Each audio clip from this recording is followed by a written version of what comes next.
In this last video, I'm going to use an application to kind of illustrate a more challenging problem than the other two that we did with solving systems with 3 variables. So in this situation, we're told that 3 families went to the movies. The Madison family spent $40.25 on 1 adult ticket, 3 children tickets, and 1 popcorn. The Hoover family spent $42.75 on 1 popcorn, 2 adult tickets, and 2 child tickets. The McKinley family spent $57.25 on 3 children's tickets, 2 adult tickets, and 2 popcorns. And you're asked, what was the cost of each item? The adult ticket, child ticket, and popcorn. Remember that when you're dealing with a word problem, the very first thing you need to do is define the variables that you're going to be using as you set up the problem algebraically. And so since the question is asking about the cost of adult tickets, child tickets, and popcorn, we want to make sure that we define those variables very clearly. It doesn't matter if you use X, Y, or Z. You can use, if you want to use A to represent the cost of an adult ticket, we can do that.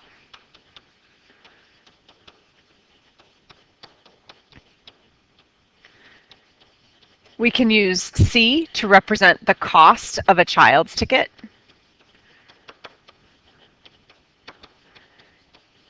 And we can use P to represent the cost of popcorn.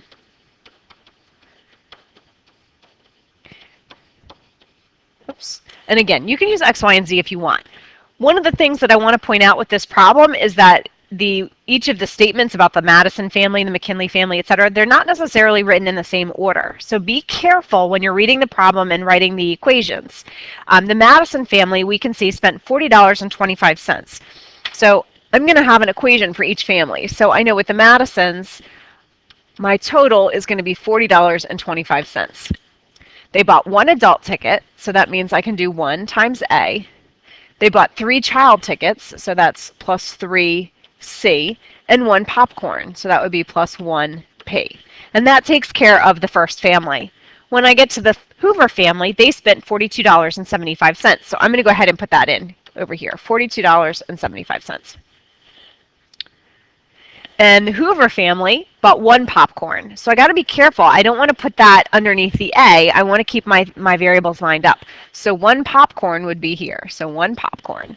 They had 2 adult tickets, so I'm going to put that underneath my other adult tickets, and 2 children's tickets. And so that gives me the equation for the Hoover family. For the McKinley family, they spent $57.25. And again, I just want to make sure that I line everything up. And they bought 3 child tickets, so I'm going to put that here. 2 adult tickets, and 2 popcorns. And so now I have my system of 3 equations. Notice that you've got some decimals in the answers. So this is one of the things that I know can confuse students if they start having decimals or fractions in their answers. In this case, since we're talking about the cost of different items, don't be surprised if you have some decimals in your answer. I mean, popcorn can certainly be $5.50. Adult tickets could be, $6.80. So don't be surprised. If you think about the context of the problem, it wouldn't be unusual to have decimals in your answer.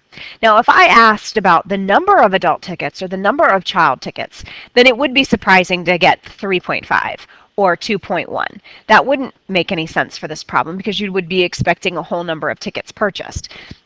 But in this case, don't be surprised if you end up with decimals as your answers. So the very first thing we need to do is identify which variable we want to eliminate.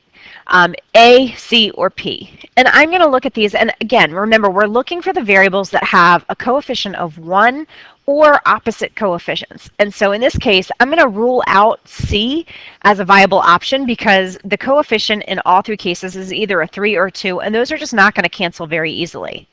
My A's, I've got one equation that has a 1 in front of the A, has a coefficient of 1, and the other 2 have coefficients of 2. P is also another viable option, and it really doesn't matter which one you want to eliminate. I'm going to go ahead and choose to eliminate my P variable. And what I'm going to do is I'm going to choose, in terms of the 2 equations that I'm going to combine for steps 1 and 2, I'm going to combine my first 2 equations and my last 2 equations. So those are going to be the first 2 steps of my process for eliminating one of the variables. My goal, again, is to eliminate the P. So if I rewrite my first equation, I've got 1A plus 3C plus 1P, and that is equal to $40.25. When I combine it with my second equation, I've got 2A plus 2C plus 1p, and that is going to be $42.75. So if I look at the two equations now, I can see that my p's are not going to cancel because they're both positive. The only way that I can cancel them is for one of them to be negative. So I want to distribute a -1 through one of the equations. And because it's not really going to change any of the coefficients, sometimes it's easier just to put the negative, just to distribute a negative all the way through the equation. And that saves you some time from having to rewrite the equation over and over and over again. So once you've done that, now my p's are going to cancel. I can go ahead and combine the rest of my terms. So I've got a -1a and a +2a, which is just going to leave me with a. When I combine my c's, I have a -3c and a +2c, which is going to leave me with a -1c, or just minus c. And then if I have, let's see, a -40.25 plus a +42.75, that leaves me with 2.5, or $2.50. So my new equation is a minus c excuse me, is equal to 2.5, or if you want to keep it in terms of money, $2.50. So the second step, again, I'm going to choose to eliminate the p again, and I'm going to do that by combining my last two equations. So if I rewrite the last two, I've got 2a plus 2c plus 1p, and that's 42.75.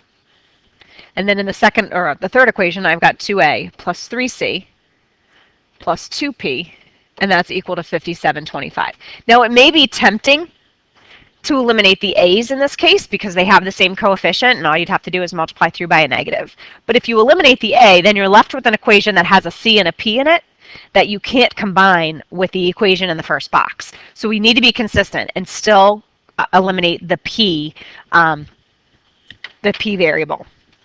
But if I look at my p variable, I can see a +1 and a +2 are not going to cancel. I need that +1 to actually be a -2 so that it cancels with the +2p in the second equation. So I'm going to multiply through that equation by -2. And I'm just going to show you another shortcut so that you're not having to rewrite the equations over and over and over again. Since I'm transforming that first equation, I'm going to rewrite the transformed equation underneath the second equation. So when I distribute that -2, I'm going to get a -4a. This is going to give me a -4c. And then if I distribute here, I'm going to have a -2p. I also have to remember to distribute that -2 times the 42.75. And that gives me a -85.5. And so now I've transformed this equation. So I'm going to eliminate it. And now, so I don't have to rewrite both equations, I can combine what's left.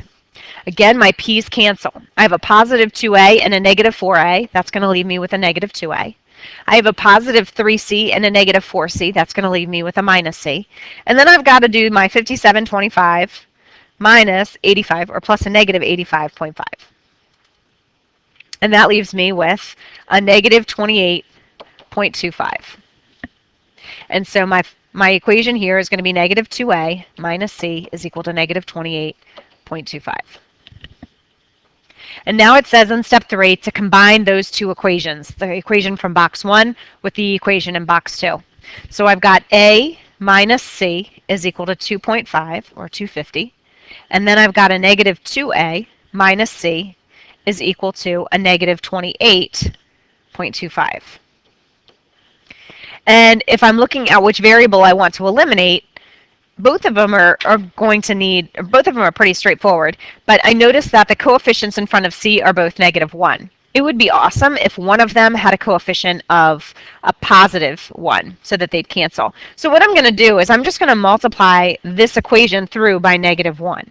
Another way of doing that would simply be to change the sign of each of the terms. I'm just going to rewrite the equation underneath. So this is going to become a -a. If I distribute that -1, this is going to become a +c. And then this term is going to become a -2.5, or 250. And now that equation has been transformed, and I'm going to go ahead and combine what's left. So I'm going to have a -3a. My c's cancel. And I have a -28.25 minus 2.5. And that leaves me with a -30.75. And if I divide both sides by a -3, I find that A is equal to 1025, 10.25. And again, even though you have a decimal as your answer, it's not unreasonable. If you think about what the value of A represents, it's the cost of adult tickets. Now, does that make sense? So adult tickets cost $10.25. And that's a very reasonable answer.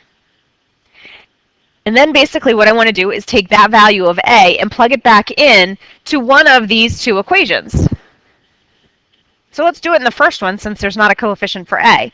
Instead of writing A, I'm just going to leave parentheses so I can fill it in, and I'm just going to write the skeleton of the equation. So it's my value of A minus C is equal to $2.50. And then I'm going to substitute in my value of A. My value of A is 1025. If I want to solve for C, I'm going to need to subtract that from both sides.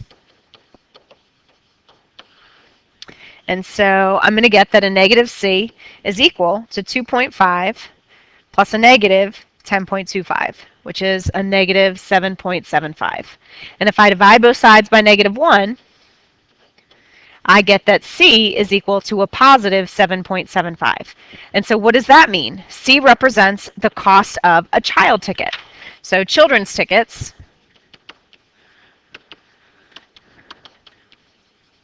are $7.75. And that's reasonable. I don't have to have a whole number as my answer in this case. Now that I know the values of A and C, I'm going to go ahead and plug in both of those numbers into one of my original equations. Remember, we go back to one of the original that has all three of my variables in it. And I'm just going to go ahead and use that first equation where I have 1A, or simply A. I can put a 1 in front, I guess. 1A plus 3C, I already know the value of C, plus 1P, and that's got to be $40.25. And then if we substitute in the values for A, which is 1025, and C, which is 775, I can finally solve for the cost of the popcorn. And so if I combine these two, and actually I can do this all in one step on my calculator. If I just do 1025 plus 3 times 775, this, since that's all numbers, I can plug that right into my calculator, and I get 33.5, or 3350, plus 1P, or simply P, because one popcorn is the same as just a popcorn, and that's equal to 40.25. And if I subtract 3350 from both sides, so I've got 40.25 minus 3350, and that leaves me with popcorn costing $6.75. I don't know how reasonable that is. That seems kind of expensive for popcorn, but I think if you get a large, it is pretty crazy. So I'd want to write my answer again. Popcorn costs $6.75. So algebraically, the way you would write your answer would be to write your A variable first, 10.25, your C variable, C, or 7.75, and then your P variable, 6.75. But again, in this case, because we're dealing with a word problem, you're going to want to make sure you write your answer in context. And that's what we did here, where I talked about the cost of an adult ticket, the cost of a child's ticket, and the cost of popcorn, because we want to make sure that we're answering the question. Now, it does help if you write that at the end and just express your answer in a sentence, but as long as somewhere on your answer you've defined what your solution means in the context of the problem, you're good to go.